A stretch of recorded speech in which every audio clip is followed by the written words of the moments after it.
ব্যস্ত নগর জীবনে একটু ছুটি পেলে একঘেয়েমি দূর করতে ঘোরাঘুরিতে বেরিয়ে পড়ে মানুষ। আর ছুটি যদি হয় ঈদের, তাতে আনন্দ বেড়ে যায় বহুগুণ। তাই বুধবার চিড়িয়াখানা সহ রাজধানীর বিনোদন কেন্দ্রে ছিল দর্শনার্থীদের উপচে পড়া ভিড়। ঈদের ছুটিতে প্রিয়জনদের সাথে সুন্দর সময় কাটান অনেকেই। সাবরিনা খন্দকারের রিপোর্ট। কর্মের কোলাহল আর ব্যস্ততার বিশাল ভার একপাশে ফেলে রেখে এ যেন নির্ভার বাধাহীন ঘুরে বেড়ানো। নগরে ভিড় নেই যানজট।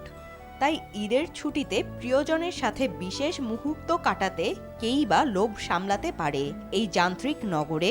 এই সময়টা ফ্যামিলির সাথে সময়টা অনেক বেশি পাওয়া যায়। হেঁটে আসতে হয়েছে, তারপর আমাদের কষ্ট হলেও ভালো লাগতেছে। সবসময় বাচ্চাদেরকে সময় দেওয়ার সুযোগ হয় না, এটা ঈদের একটা ছুটিতে আমরা সময় পাইছি। তাই ঈদের ছুটিতে বিনোদন কেন্দ্রগুলোতে বেড়েছে মানুষের সমাগম। হয়তো প্রিয়জনের সাথে কাটানো এসব ভালো সময় পরবর্তীতে যোগাবে কাজের প্রেরণা। আনন্দের বড় জিনিস, কারণ বছরের একটা দিন তো আমরা ঘুরে করি। নারায়ণগঞ্জ থেকে আসছি, আল্লাহর রহমতে ভালো লাগতেছে, বাচ্চারাও অনেক স্যাটিসফাই আইসা। এখানে ঘুরতে এসেছি, আমার অনেক ভালো লাগছে।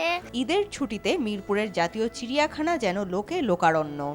শিশুদের জন্য বনের পশুকে সামনে থেকে দেখার এই সুযোগ হাতছাড়া করতে চাননি অভিভাবকরা। মানুষের ভিড় সামলাতে রীতিমতো হিমশিম খেতে হয়েছে কর্তৃপক্ষকে। ঢাকা সিটিতে দেখা গেছে যে মোটামুটি যাওয়ার মতো চিড়িয়াখানাটাই একটা অন্যরকম একটা জায়গা। ভাগ দেখবো, হরিণ দেখবো, অনেক কিছু দেখবো। ঢাকার বিনোদন কেন্দ্রগুলোতে এত দর্শনার্থীর উপস্থিতি নিয়ে ভবিষ্যতে নতুন পরিকল্পনা নেওয়ার আহ্বান দর্শনার্থীদের। যানজটের নগরীতে ঈদ উপলক্ষ নিয়ে এসেছে অনেকটা স্বস্তি। শুধু তাই নয়, কর্মব্যস্ত মানুষও কর্মের বিরতিতে পেয়েছেন স্বজনকে সময় দেওয়ার ফুরসত। পরিবারকে সময় দেওয়ার এই সুযোগগুলো বারবার রঙিন হয়ে ফিরে আসবে, এমনই প্রত্যাশা সবার। Sabrina Khandakar, NTV news, Dhaka. Bundle থাকলে প্রতি সেনমানিতে টাকা বাঁচবে। বিকাশ সেনমানি বান্ডেল কিনে জিতুন প্রতি লেনদেনে।